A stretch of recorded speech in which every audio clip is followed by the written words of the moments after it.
Imagine perder tudo: seu dinheiro, seu futuro, seu plano de vida. Um naufrágio. Foi assim que nasceu uma das filosofias mais poderosas da história. Mas a pergunta que realmente importa é: se tudo desmoronasse hoje, você teria estrutura mental para continuar? Por volta de 300 a.C., o mundo grego estava em uma encruzilhada. Após as conquistas impressionantes de Alexandre o Grande, o vasto império que ele construiu começou a se fragmentar. Novos reinos surgiam das cinzas do antigo império e a estabilidade parecia cada vez mais distante. Cidades que antes eram centros de cultura e poder agora lutavam para manter sua autonomia diante de exércitos estrangeiros e governantes ambiciosos. A sensação de insegurança era palpável. Famílias temiam pelo futuro, comerciantes enfrentavam estradas perigosas e a incerteza pairava sobre todos. Era uma época de mudanças profundas, onde antigas tradições eram questionadas e novas ideias começavam a florescer em meio ao caos. Nesse cenário turbulento surge a figura de Zenão de Cítio. Ele não era um guerreiro ou um político, mas sim um comerciante.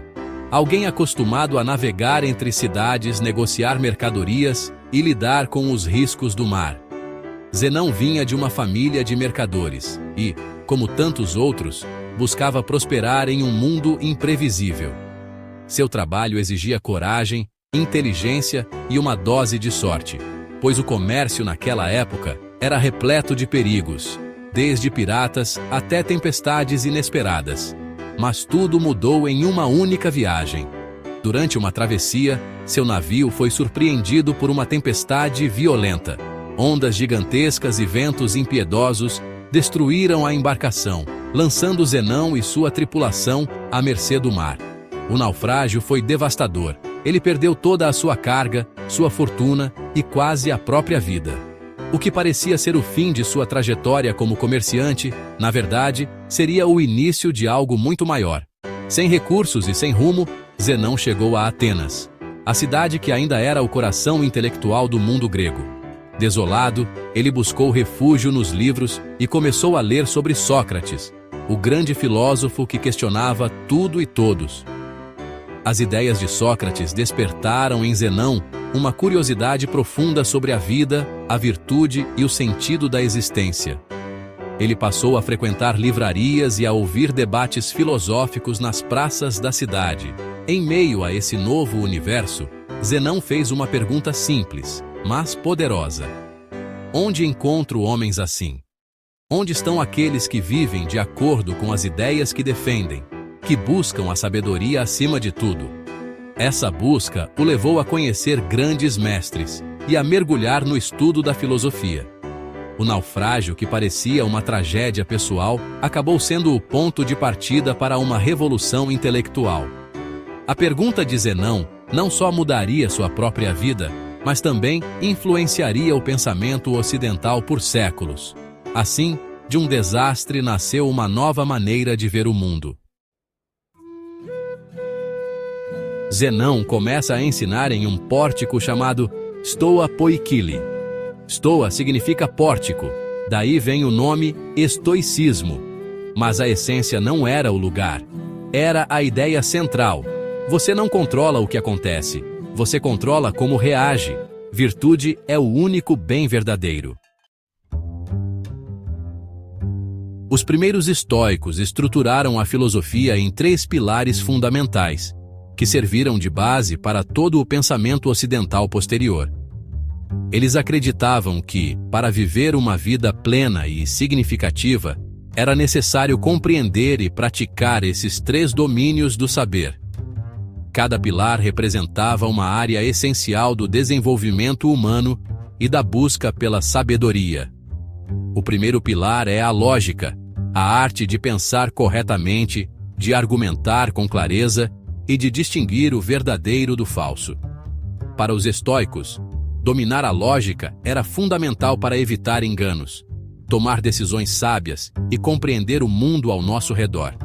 Eles estudavam argumentos, analisavam ideias e buscavam sempre a razão como guia. O segundo pilar é a física, o estudo de como o universo funciona, suas leis, sua ordem e sua beleza.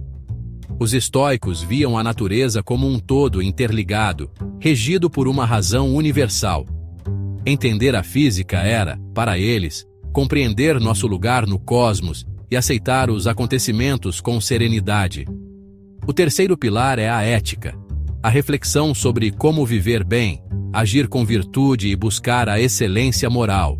Para os estoicos, a ética era o ápice da filosofia, pois ensinava como transformar conhecimento em ação, cultivando coragem, justiça, temperança e sabedoria no dia a dia.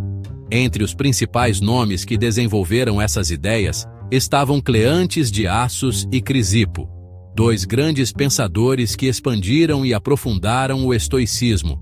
Suas obras influenciaram gerações e ajudaram a consolidar a escola estoica como uma das mais importantes da antiguidade. Apesar de toda a teoria, o foco do estoicismo sempre foi prático.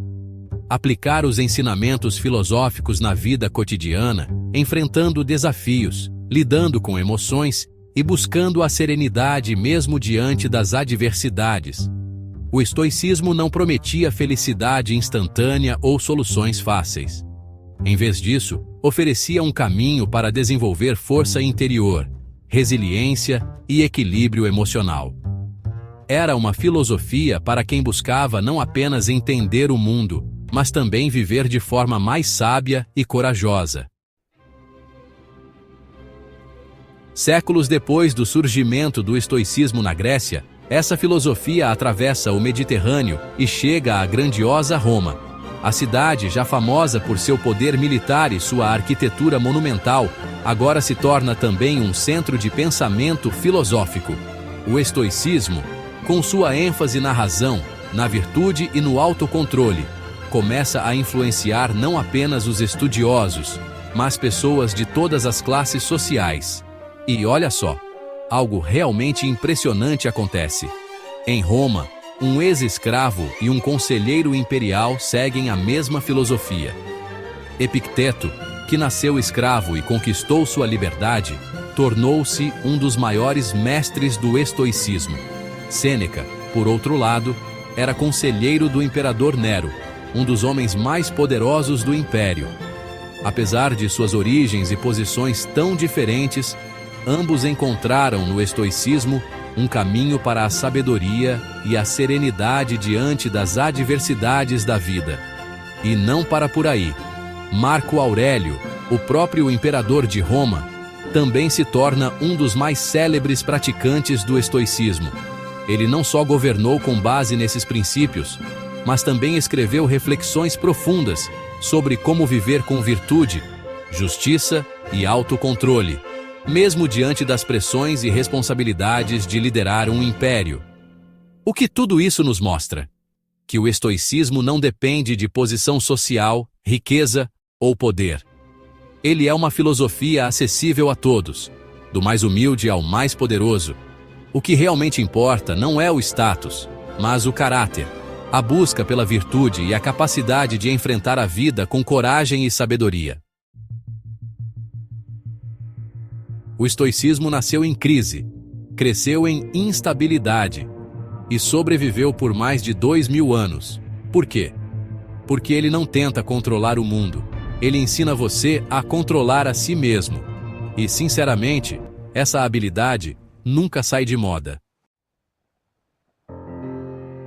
Se Zenão não tivesse perdido tudo, talvez essa filosofia nunca existisse.